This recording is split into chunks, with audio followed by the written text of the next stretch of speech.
Hola chicos, ¿qué tal? ¿Cómo estáis? Bienvenidos a Apple 5x1. En este vídeo voy a daros un poquito mis impresiones ya tras una semana de uso con el iPad Pro. En este vídeo pues os voy a contar pues mis principales usos, si es verdad eso que dicen de que puede sustituir al portátil en ciertas cosas y también mi experiencia con los accesorios que tiene, como por ejemplo el Apple Pencil. Todo esto después de la intro.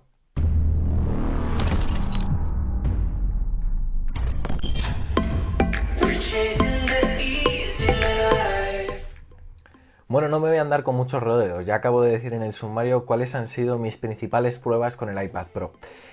Sí que es cierto que el iPad Pro te hace más productivo, sin duda. Al final, el iPad, ya sea más grande o más pequeño, no deja de ser un dispositivo que puedes usar prácticamente en cualquier sitio y es mucho más cómodo de utilizar para ciertas cosas que un ordenador portátil. Eh, yo particularmente uno de los principales usos que estoy haciendo de este iPad Pro es sobre todo para el tema de la productividad. Por ejemplo, el hecho de no levantarme de la cama en muchas ocasiones para poder responder los primeros correos del día, pues me parece bastante, pero que bastante cómodo. Quizás más que el hecho de levantarme, coger el portátil, porque directamente el iPad lo tengo en la mesilla, lo cojo y me pongo rápidamente con la pantalla de mi Mac tumbado en la cama a hacer las mismas acciones de una forma mucho más cómoda. Pero es eso, comodidad. Con esto a lo que me refiero es que el iPad Pro no hace nada que el MacBook Pro o el MacBook no haga en este sentido. Ojo, ya me pongo a compararlo con un MacBook, que se podría decir que es el Mac portátil, porque claro, si lo ponemos a comparar con un iMac, aquí tiene una desventaja el iMac, porque el iMac no te lo puedes llevar a la cama y no puedes hacer ciertas cosas desde cualquier sitio. A mí la verdad que sí que es cierto que para ciertas cosas el tener una interfaz táctil facilita el uso que el hecho de tener que usar el trackpad o el ratón. Al igual que para ciertas cosas, como por ejemplo para la edición de vídeos, creo que el MacBook Pro, por ejemplo, es mejor porque el hecho de tener ratón también hace que todo sea mucho más cómodo. Es decir, para ciertas cosas sí que es cierto que un equipo es mejor que otro. Además no he echado en falta el portátil, por ejemplo, para esas acciones que yo uso mucho en mi día a día, como es escribir correos, escribir guiones, escribir artículos, etc. ¿Por qué? Porque tengo la funda teclado de Logitech. Os estaré mostrando ahora algunos planos sobre ella. Es la alternativa a la funda de Apple, a la Smart Keyboard, y que me gusta sinceramente más, aparte de que porque tiene ñ y está adaptado a nuestro lenguaje, sino también porque tiene retroiluminación, algo que por ejemplo el teclado de Apple no tiene. Y en este aspecto es una desventaja porque el teclado de Apple no lo puedes usar en cualquier condición. Por ejemplo, como he dicho, una de las cosas que yo hago, por ejemplo, por las noches o nada más levantarme sin ni siquiera haber levantado la persiana de mi habitación, pues yo ya me pongo a usar el iPad. Al tener retroiluminación no tengo que tener ninguna luz encendida para poder usarlo. Y el teclado además, la experiencia de usarlo es una pasada. El recorrido de las teclas es cómodo y el hecho de escribir largos textos no resulta para nada complicado, algo que a lo mejor según lo bueno o malo que sea un teclado pues puede ser un reto. Luego este otro accesorio, el Apple Pencil, iba a decir el Apple Pencil, como dice Miguel Ángel Cabrera. Me encanta. Sí que es cierto que no te das cuenta de lo bueno que es hasta que lo pruebas. Es eso cierto, eso que dicen de que según el grado de presión tienes un grosor mayor o menor en la línea que estés dibujando. Mi uso lógicamente no es para ilustrar dibujos ni nada de eso, que es el principal uso y la principal baza que van a tener los ilustradores que compren este equipo. Mi uso principal va a ser para realizar anotaciones, marcar cosas, escribir textos.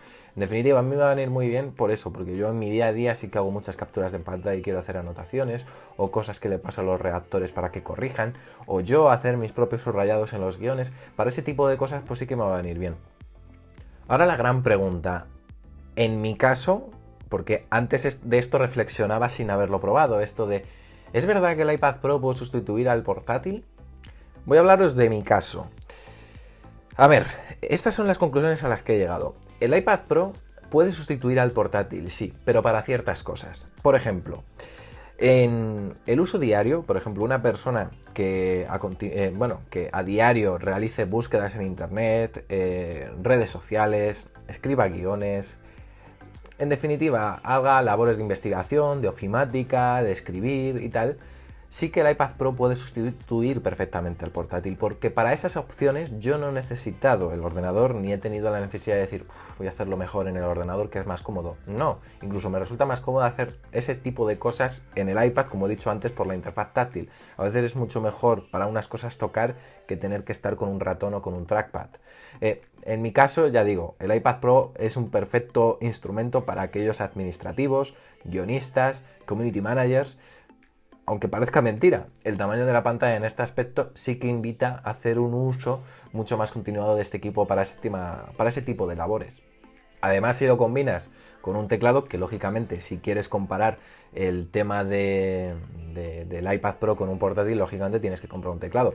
El teclado de Logitech, que por cierto os dejaré en la descripción, es idóneo, funciona muy bien. Yo no he echado en falta el teclado del Mac. Sí que es cierto que creo que el teclado del Mac es mejor que el de Logitech que he comprado para el iPad Pro.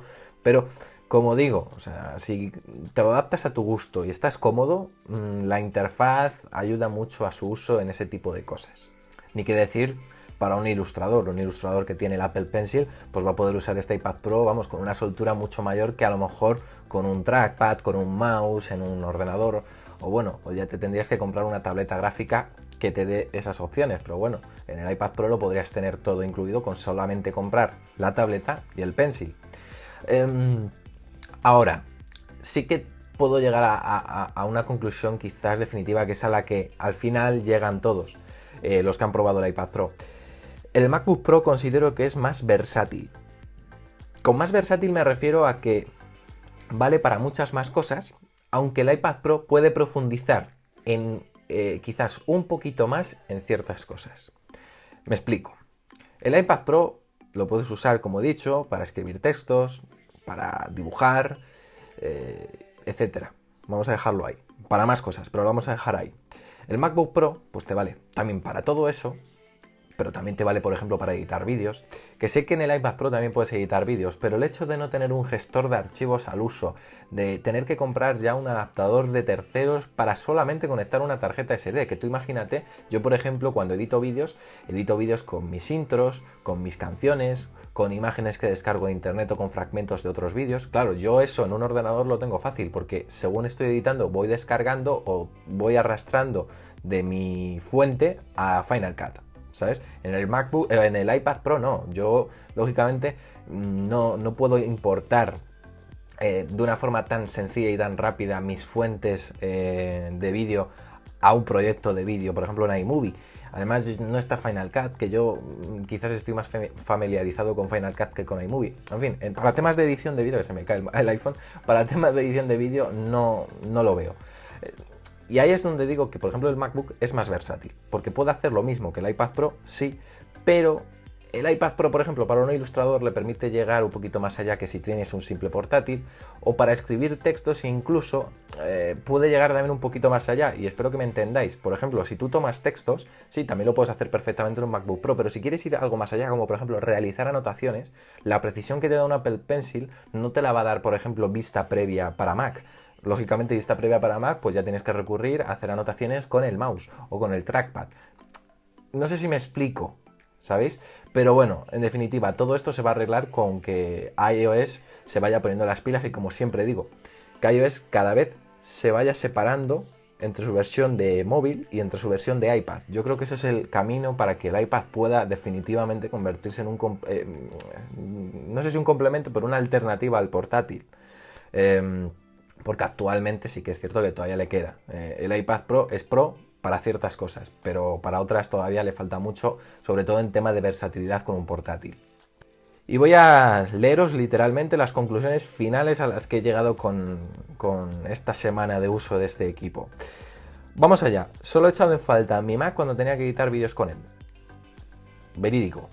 Solo he echado en falta el Mac para editar vídeos, porque para el resto de cosas, conferencias en Skype, escribir guiones, poner al día las redes sociales, responder correos, etcétera, etcétera, no he recurrido al Mac. Todo lo he hecho con el iPad Pro. El iPad Pro es un equipo profesional, sin duda, pero para pocos profesionales. El MacBook Pro sigue siendo más versátil, pero el iPad Pro puede ir un poquito más allá en algunos puntos. En definitiva, un equipo más que recomendable. Si buscas una experiencia en una pantalla enorme, por ejemplo experiencia multimedia, de ocio y tal, ves a por él. Si buscas el iPad Pro para ciertas cosas profesionales, ten en cuenta que no vale para todas, pero si, por ejemplo, las que he comentado son tu caso concreto, este equipo te va a venir de perlas. Así que hagas lo que hagas, no te vas a arrepentir de la compra. Lógicamente, repito, si lo compras para tema profesional, si lo compras para complementar tu profesión con otro equipo que tú ya tienes como uso principal, como puede ser un Mac, perfecto, adelante también. Pero si lo compras únicamente para depender del iPad Pro como uso profesional, todavía se te puede quedar algo corto, amigo. Así que nada, chicos, espero que os haya gustado este vídeo. Dejad en los comentarios si queréis que hagamos un análisis a fondo, como hicimos con el iPhone SE y tal, o a lo mejor con este vídeo ya os basta para poder, digamos, calar un poco las expectativas o la experiencia con un iPad Pro. En definitiva, también dejar vuestros comentarios sobre qué os ha parecido esta experiencia mía, si estáis más o menos de acuerdo con lo que he dicho, y si sois usuarios del iPad Pro, pues también me interesaría saber vuestra opinión. Así que sin más, yo sí que me despido. Espero que os haya gustado, si es así, dad un gran me gusta, y ya sabéis que nos vemos en próximos vídeos aquí en Apple 5x1, porque yo soy Fernando y prometo hacerlo.